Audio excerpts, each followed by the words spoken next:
I'm Diana, and I'm going to give you a presentation about the banking industry. And our assignment was to study about the conduct of the Royal Commission into the conduct of the banking and financial services according to the report that we have submitted on the due date. We'll speak about the background, the structure of the banking industry, and the issues of misconduct that the Royal Commission investigated. We've also analyzed the impact of the issue on the economy and the policy of the government to stabilize the industry. To start, let's talk about the background and the structure of the Australian banking industry. The Australian banking industry is one of the strongest in the whole world, with very few with AA rating, and the biggest bank in the sector are 4 Commonwealth Bank, ANZ, NAB Bank, and Westpac Bank.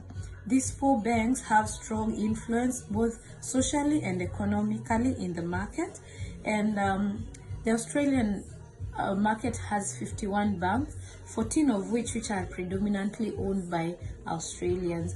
The major banks in Australia hold around three quarters of the assets in the ADI, and banks normally take deposit, and they are being regulated by APRA. In addition to taking deposits and giving loans, the Australian banks have other facets such as financial intermediation, business banking, trading in financial markets, stockbroking, insurance, and fund management. And these key products are offered to the consumers include transaction account, term deposit, home loans, other loans, credit card, institution banks, SME banking, and agricultural finance. The banking system in Australia has faced a lot of deregulation and privatization, in that we have seen foreign banks coming in the market to operate, and they also offer a wide range of financial services such as underwriting, stockbroking, and offering various loans. The Reserve Bank of Australia is responsible on determining the monetary policies and licensing the banks that operate in the Australian economy. Despite the growth in the banks, there has been industry-associated issue, and this has been seen in the misconduct in the banking sector. And in 2017, a Royal Commission was formed to investigate the misconduct in the banking, superannuation, and financial services. This was commissioned by the Governor General of Australia to inquire into the matters to such as the nature, extent, and effect of misconduct by financial services, including directors, officers, or employees, or anyone acting on behalf of any conduct, practices, behavior, or business activity by financial services or entity that fall below community standards and expectation.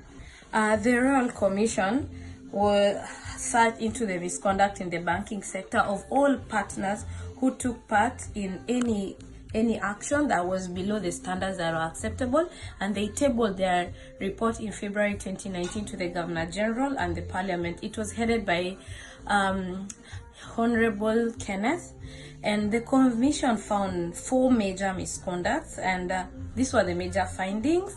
There was high amount of manipulation, conflict of interest, and unethical behavior in the banking industry, which relates to loans, insurance, and brokerage services.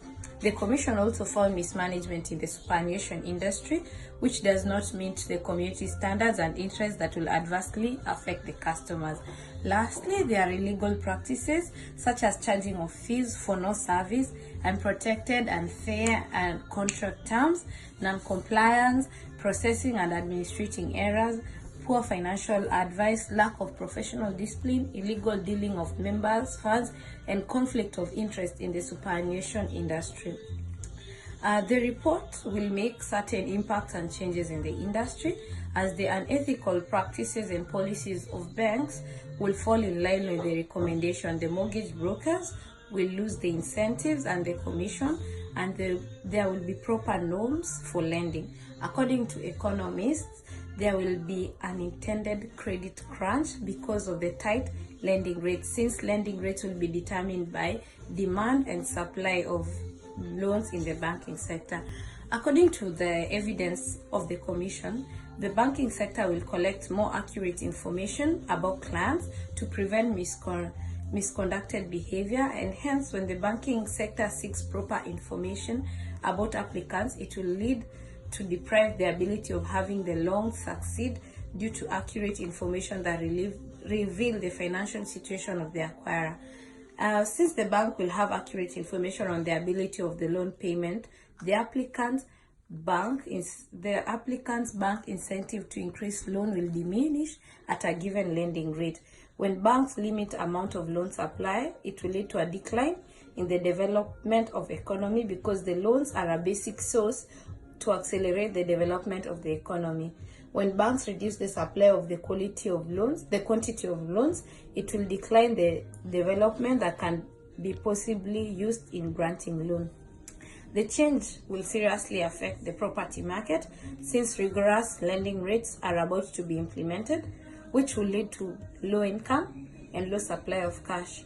Since house prices are pegged by the demand and supply of credit and not the demand and supply of housing, there will possibly be a demand and supply collision in the property market. The entire financial industry will have both positive and negative changes and impact. Ever since the report, the Big Four have already lost 4% of the value. The report will call an end to the mortgage brokers' conflict remuneration and ban commission that will lead to the loss of broker distribution network and hence less competition from lenders. This may affect the rise in interest rates, which will obviously result in less buyers in the market. Also, the so-called grandfathered commission will no longer exist. The Royal Commission report will thus create several heavy changes, and an impact in the economy. The government, on the other hand, has been able to work to ensure that there are policies that are put in place to help the banking industries. Such policies can be seen. For example, there is the Corporation Act and the National Consumer Credit Protection Act of 2009. Both these two acts are useful in the management of conflicts of interest. There is also an Insurance Act put down in 1984. Section 13 helps enforce the duty of utmost good faith to help deal with banks that are working in their own interest and not the client's interest. Then CCP Act, Section 47, outlines obligations that are to be met by financial institutions for them to be given Australian Financial Services License. And lastly, the Australian Security and Investment Commission Act of 2001 condemns the deceptive and misleading conduct. In summary, what we can say is that the banking industry of Australia has been powerful and strong for many years, and the influence in the economy is so evident. The misconduct in the industry must be monitored, and as a result, the banking, superannuation, and financial industry of Australia will be progressive and much productive. Thank you.